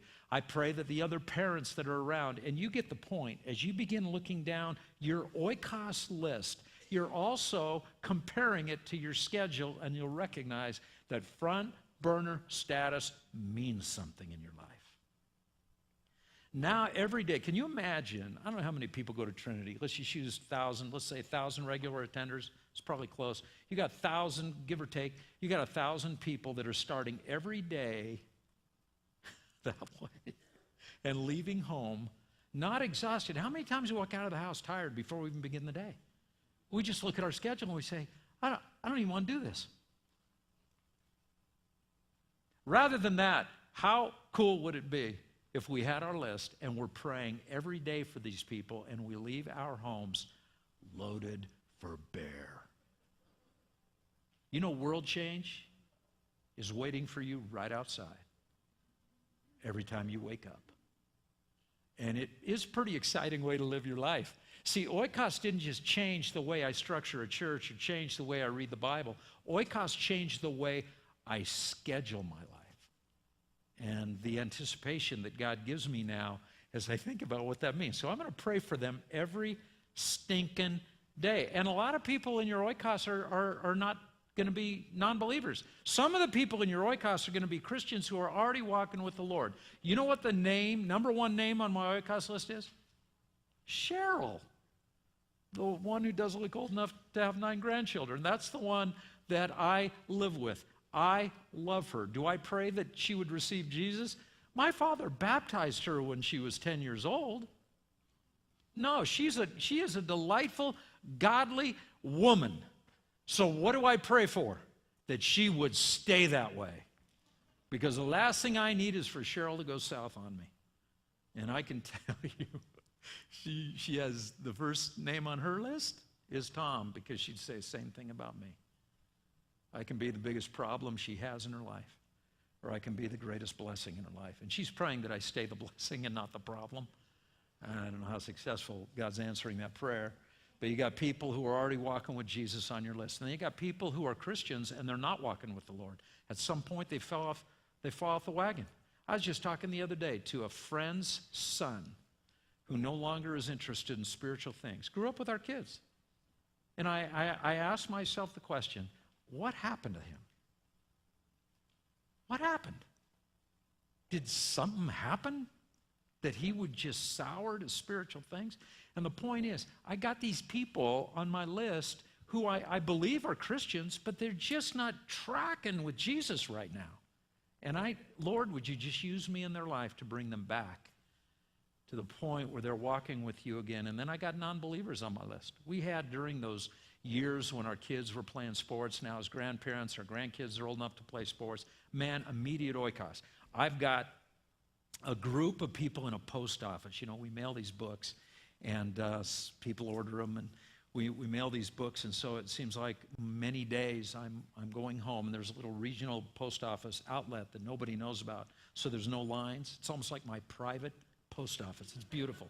And so I go the back way home so I could stop by, and I got like 4 or 5 people in that little post office that I see regularly. I have conversations. It's not just get in and get out of there.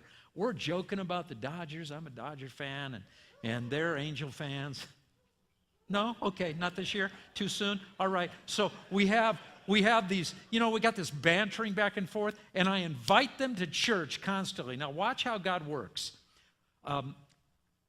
Ralph, for one of our series, one of our video teams went down and did like man on the street interviews at the local college. Well, they got Ralph. So I'm watching this man on the street interview, and it's like, that's Ralph. And they're asking him questions about God. And so he was telling me as I'm watching the video what he thought about God. So when I go to the post office now, I'm saying, dude, you need to come to church because we're like showing your videos at our church. You got to come defend yourself. And so Ralph is all about it. And then we're talking to the others, and one of them asked me the question. They said, Tom, this is after, when I go in there, it's like and it's not just this magnetism that I have. It's just like they're in my Oikos. And so one of them asked a question, and it's my private post office, so there was no distractions. And so they're all listening to the answer, and they say, what exactly does a pastor do? I said, oh, Lord, give me a good answer. And I said, well, I believe that every one of us is going to have a conversation with God about a second after we croak. And my job is to help people prepare for that conversation, because I want that conversation to go well for them. And they'll said, oh, wow. And that was, it's just that relationship that we share. Now I'm older, and I've got all kinds of wacky things going on. So I go to a chiropractor. It takes me 2 hours to get out of the chiropractor, because now I get they stick those electrodes on you, and you're like going into convulsions for about 10 minutes, and then I'm in decompression. So It's like being on the rack if you've ever studied medieval history, and they're pulling you apart for, another 13 minutes. And then I'm getting, something on my plantar fasciitis on the bottom of my foot. They got the ultrasound, and then they got the light treatment. Every treatment takes about 10 minutes. And, of course, there's a 15-minute break between each one. I'm at the chiropractor's now 3 days a week for 2 hours. And most of us would say, oh, man, I hate that. I love this. So what am I going to do for 2 hours? Except create oikos conversations. How you doing? Who are you? They ask the same question of me. Now we're talking, this has been going on for a couple months. Now they know our grandkids' names. He said, Tom, I don't have any non-believers on my oikos list. Yeah, you do. And they're not there accidentally. It's strategic. And every time you pray for one of them, you pray for your own personal growth. That you would be the kind of Christian, look at what Peter said, 1 Peter 3:15, who can give an answer to everyone who asks you. Who's going to ask you? I'll tell you who's going to ask you. People who can kata oikeo with you, who can get down and be comfortable with you. They're going to ask you. They've had these questions, by the way, for a long time. How can God say that he is all-powerful and loving and allow hurricanes? You know that question? They've had that question for like a long time. They just have had nobody to ask that question of. And now they do. You better be ready to give a good answer. I mean, if somebody asked you that question right now, you're wondering what the answer is yourself. And you're thinking, I don't know. What's the answer? You need to find out the answer. And you know what I call your finding out the answer? I call that discipleship. And now you're discipling for a purpose. Not just so you can say, oh, I've memorized all these verses and I finished all these books and I went through the discipleship class and then the advanced discipleship class and then the super advanced discipleship class so that all of us super advanced disciples can all feel good about who we are. Oikos answers every question we have about discipleship. Why do we study the Bible? You say to learn more about God. Why? So we can know more about God. Why? Well, just so, I don't know. Is this a trick question? I don't know. What am I supposed to say? You know you're going to know more about God a second after you croak than you ever will in this life? You want to know more about God? Die. See, I live in a very simple world. So why are you going to learn more about God before you die?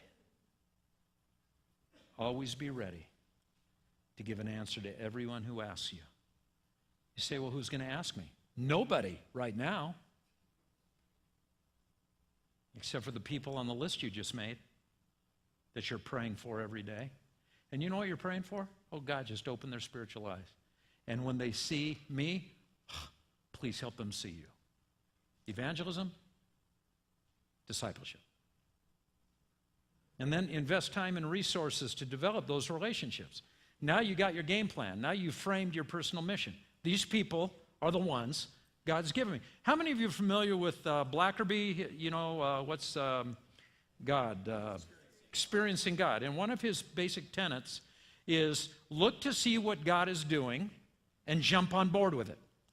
You don't have to make this up. Do you think God actually would leave creating a life ministry paradigm, leave that up to you? Look at your track record. Look at mine. I mean, God doesn't leave, honestly, God doesn't leave this important stuff up to us to generate, to create. Just look for what God is doing and jump on board with it. See, you make a list of the 8 to 15 people in your world, and you know what that is? God's will for your life. Get on board with it. And now you're praying every day. And when you pray every day, you know what you're doing? You're firing up the engine is what you're doing. See, one of my mantras as I teach, and Todd and Joanna probably remember this, maybe Brent even will. That sounded condescending.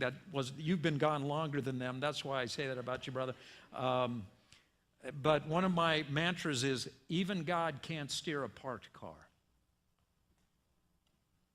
And you say, what direction does God want me to go?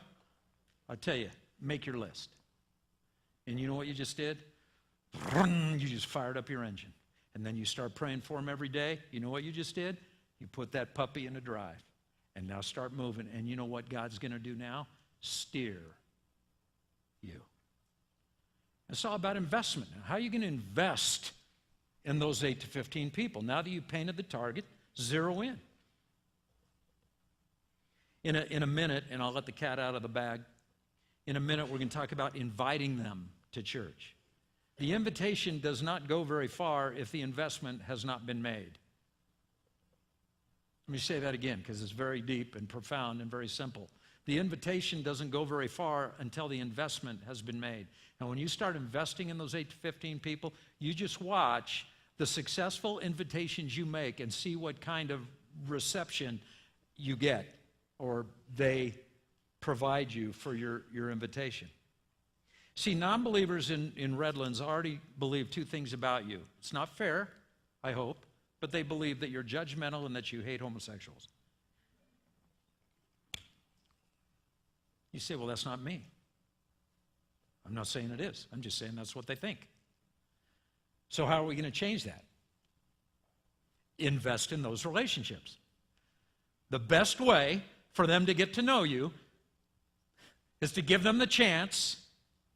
You ready for something else very profound? For them to get to know you.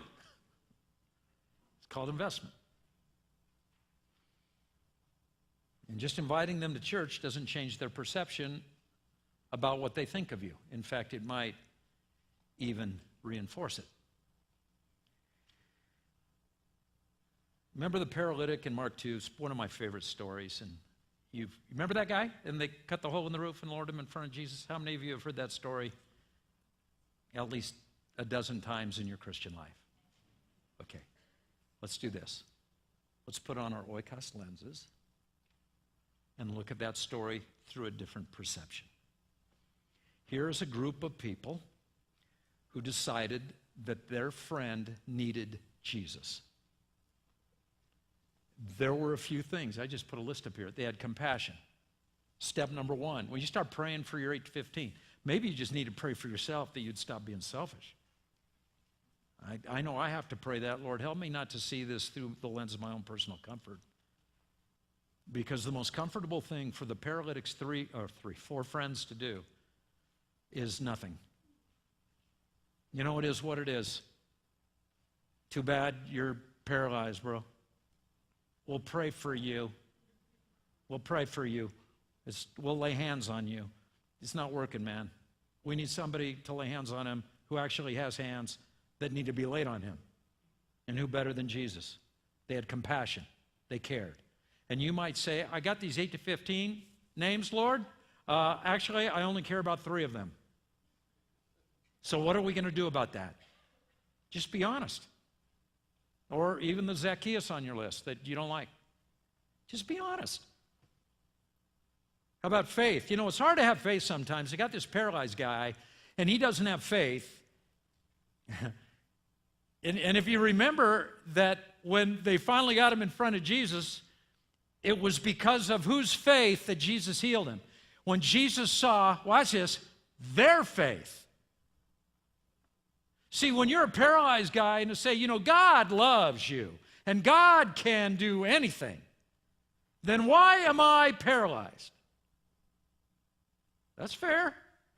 I don't expect you to have any faith, bro. Now, at some point, if you're going to go to heaven, you're going to have your own faith. But until you get there, I got faith for you.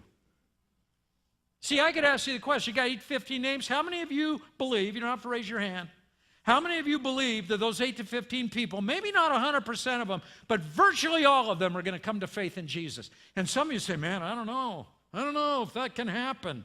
That would be like miraculous. Watch this. I got more faith for your list than you do because I know they're going to come to faith. And you say, well, how do you know that? Because of the one thing they all have in common. You. They're all different people. They all come from different walks of life. They all got different everything, except one thing's not different. They all have the high privilege of being placed in your oikos. They have the high calling of God to be one of your own people. They're part of your oikonomia. And Jesus said, this is the law. This is your commission. This is my call on your life.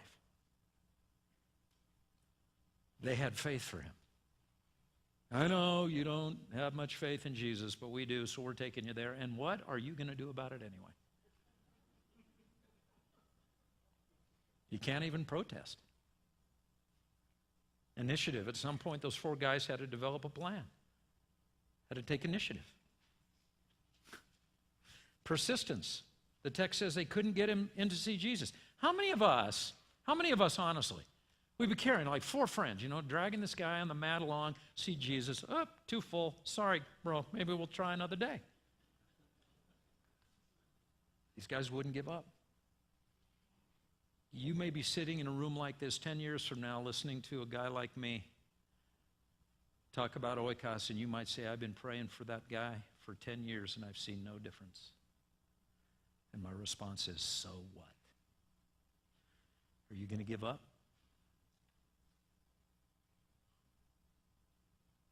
Jesus isn't going to give up on him. They were persistent. I can just see the conversation, or hear the conversation. I can watch those guys huddling outside saying, okay, what now? And the guy saying, just take me home. I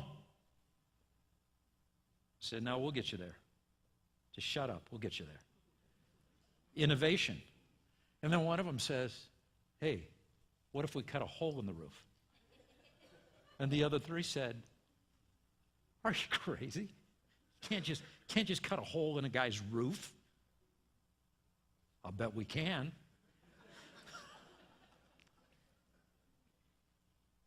And that's what they did. You know what that is? That is compassion. They found a way. I love that. They found a way. That's how we pray. Lord, help me find a way that I can invest to the point where that individual will know you. And then, teamwork. Now they're lowering them down. And if one of them, didn't hold up his end of the mat, what happens? Now you got a paralyzed guy with a broken leg. Things have gone from bad to worse. And then you got sacrifice. Who paid for the hole in the roof repair?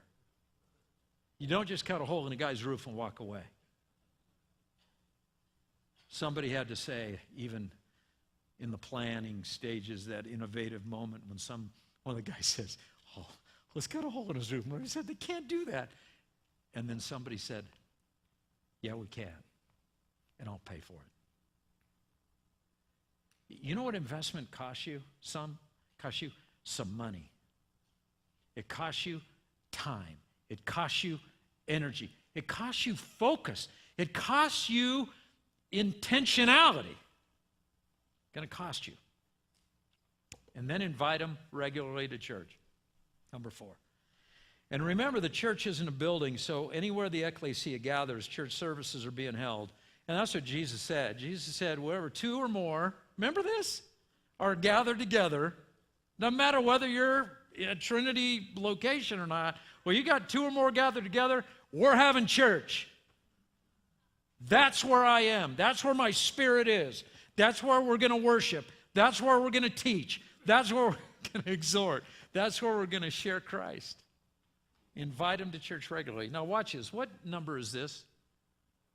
Oh, yeah, number 4. How many times, and I know your pastor is not going to be guilty of this, but how many times do we in leadership, or even you leading a group or leading a ministry, and you always maybe you tell the kids, Christmas time, invite your friends.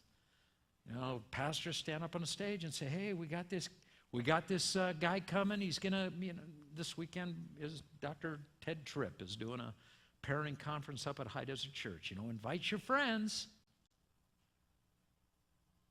And that's what most pastors do. They just have an event. They say, invite your friends. And why do friends not come? Because it's step number 4, bro. You can't start a process on step number 4. See, I'm an idiot. I have 9 grandchildren, and so I've got 9 sets of directions on Christmas Eve that I got to put something together so that on Christmas morning, every one of those kids wakes up to a cool thing. And 9 grandkids. Do I look broke? That's because I am. And the reason I got 9 grandkids, and I tell Cheryl, just buy them whatever they want.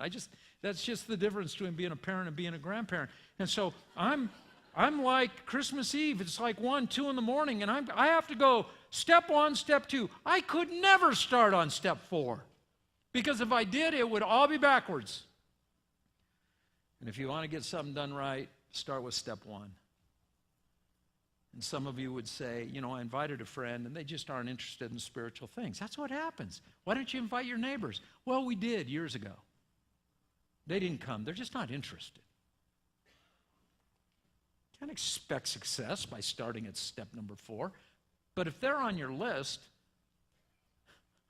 and you're praying every day and you're investing, see, now you have the right to expect results. You know, why do their friends always come? My friends never come to church. How many of you came to faith, by the way? And I say invite them regularly, not obnoxiously, not annoyingly, not trying to be judgmental. How come you never accept our invitation? Just winsome. You're sharing life. Hey, you know, we got Christmas Eve services this year. Why don't you guys come? We have a great family service. Oh, we'd love to. But our family's coming in. It's just such a crazy time, Christmas Eve especially. Maybe next year. So Easter rolls along. Hey, you know, we got a special Easter, you know, whatever you got special for Easter at Trinity. Would you like to come? Oh, we'd love to come, but it's right in the middle of like soccer leagues, and it's just such a difficult time. And you know what you're getting. You're getting played. Every time you ask them to come, they are always giving you not a reason, but an excuse. They're not interested. And a lot of us would say, we tried. Okay. So back to my question. How many of you gave your heart to Christ first time you heard the gospel presented? Raise your hand, please. 3. How many of you accepted an invitation? By the way, congratulations. It's awesome, but the rest of us are idiots. Yeah? How many of you went to church the first time you were invited to church? Raise your hand, please. See, just a few. Okay, probably raised in by a Christian family. You're going to church. I accept the invitation. And so when we invite our friends and they decline, okay, so did we. We can't expect more of them than ourselves. So you got a flat tire, so you're never going to drive again? So you had a bad meal at a restaurant, so you're never going to go out to another restaurant again? So your team didn't go to the playoffs because you're an Angel fan. Are you not going to root for them next year? Of course you will. We don't give up on anything except the most important thing. It's starting to resonate a little bit? And so you invite them the next time, and they decline, and the next time, and the next time. 3 years from now, you invite them for something that's just not even very exciting to you. You don't even know if you want to go. And they say, yeah, we'll come. And you don't think you heard them right because they've declined like forever. You're going to come? And you go home and you tell your wife, you say, or your spouse, your husband, whoever you're married to, and you say, they're coming to church. They say, well, why now? You want me to answer that for you? Because they're on your list. And you've been praying for them every day. And you've been investing in your relationship. And you know, when we talk about investment, usually we're talking about money, right?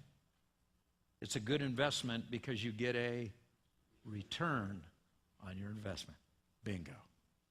What is the greatest return you could ever get on an investment? That somebody would give their heart to Christ. So they come to the meeting or the service, And you're wondering what they thought, right? Because it's been forever since you've been inviting them. And so on the way home, you're wondering if what do you think they thought? What was their response? And so later in the week, so what'd you guys think about church? You know what? That was not anything like what we expected. Todd Arnett is a gifted communicator. That music, that was fun. Well, would you guys ever come back? Come back? Heck yeah, we're coming back this weekend. And the next weekend. And the next weekend. And then you're having lunch, I don't know, months later, whatever it is, right? And you're sitting around and kids are playing at this end of the table and the girls are talking at this end. And the guy says, hey, I want to tell you something. You know that prayer that Pastor Todd prays at the end of all the services? So yeah, I just want you to know. I prayed that today. Todd didn't lead that dude to Christ. You did. And you'll have a feeling. See, this is why most Christians never get there. And you may be sitting there right now thinking, I would love for that to happen. Well, I'm telling you, it's going to. And when it happens, at that moment, you will feel a feeling that you've never felt before. And you know what that feeling is? This is what I was born to do. And welcome to the ministry, man. You will never probably receive a paycheck from a church. But you are as much in the ministry as Pastor Todd Arnett is. And you're thinking, well, does that mean we can stop paying him now? No, it doesn't mean that at all. Because we get to number 5. Number 5, prepare to clearly display God's character and clearly defend your faith in Christ. And you know where you prepare? Here we go. Pastor Todd Arnett is going to help prepare you. Your team, your leaders. Some of you are not staff members, you're lay leaders. Anybody in here lead a small group? Oh, gee, this is so great. Because this is you. When those people come to your group, and you can do whatever you want to do. I don't know what your curriculum is. I don't know if you're sermon-based or not. I would tell you this. When they get there, whatever it is you do, you are preparing them to reach their 8 to 15. And that's what we say, even in our membership class process. I don't know how long you're going to be at HCC. I don't know how long you're going to live in the Victor Valley. Why would anybody want to live here at all? Brent moved. Todd and Joanna moved. Everybody wants to move. But as long as you're here, you could be here for weeks, you could be here for months, you could be here for decades. I, Tom Mercer, your pastor, promise you this. When you leave HDC every single week, you will be better prepared to answer every question that your Oikos is asking. You will be better prepared to confront your own carnality so that you can more clearly display the character of God in your life. Because that's my job. And I'm proud to say it's my job, and I take it very seriously. I'm going to make you better at this. You know what church is? It's a support group for people who want to change the world. And so you come to this campus. You come on a weekend. You come and listen to your pastor. And all of a sudden, those 3 things aren't bottlenecks for ministry, because your job, you hit the ground running every stinking Monday morning. Whether you're going to school, whether you're going to work, if you're a stay-at-home mom, you've got those little Oikos, screaming little Oikos kids beckoning you every day. You are on mission because God has placed them strategically and supernaturally on the front burner of your life. I'll close with this story. You can look at the clock right now. Look at it. I'm supposed to be done 11:30, right? Am I done 11:30? Todd, is that right? Okay, it's 11:29, but I'm not done. I got one more story. So I'm working with these pastors in all these different places, and so I got a group in San Diego, and I meet with them on a regular basis, and they know I'm an Oik boy, and so a bunch of them said, would you come and present the material, just very similar to what we're doing here? I said, sure, all you guys get 10 of your top leaders and come, because I know I'm going to talk. When I talk, you know, it resonates when you got groups to process this, you know, whether you know, are having a group discussion or whatever. But anyway, all that to say, bring 10 of your best leaders. One guy says, Glenn, greatest guy ever. He's become one of my best friends. This is years ago. Glenn says, I'm not coming. And I said, well, everybody looked at him like sideways. Well, why aren't you coming? I don't think this Oikos thing is that big a deal. Okay, well, thanks for your honesty, but why don't you think that? And he says, it's too simple. Okay, well, you know, it is that, so not easy, simple, not easy. And then afterwards, after the group broke up, I said, Glenn, I want you to come. Just bring your wife, just come. You're not bringing any leaders. But I want you to hear it explained so at least you know what you're saying no to. And he said, okay, Tom. Yeah, we had a friendship. It was obviously a little shallow, but we had a friendship. So he comes, and he and his wife sitting about halfway back. I still see him. He's sitting there with his wife. And afterwards, he comes up, and he says, Tom, I'm on board. And I kind of knew that would happen, but I said, well, tell me, what happened? When did it click for you? And he says, well, you're up there talking. I'm sitting here minding my own business, not even listening. And about halfway through, my wife, she leans over and she says to him, I can do this.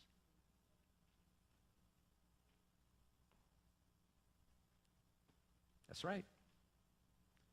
And the number one reason why people don't share the gospel is because they say, and I don't, it's probably just an excuse, but they say, I don't have an outgoing personality. Okay, which is exactly why God gave us an incoming strategy. Because everybody, I don't care where you're from, I don't care what your tradition is, I don't care how long you've been at Trinity, don't care how old you are, don't care if you like young music or old music. I don't care.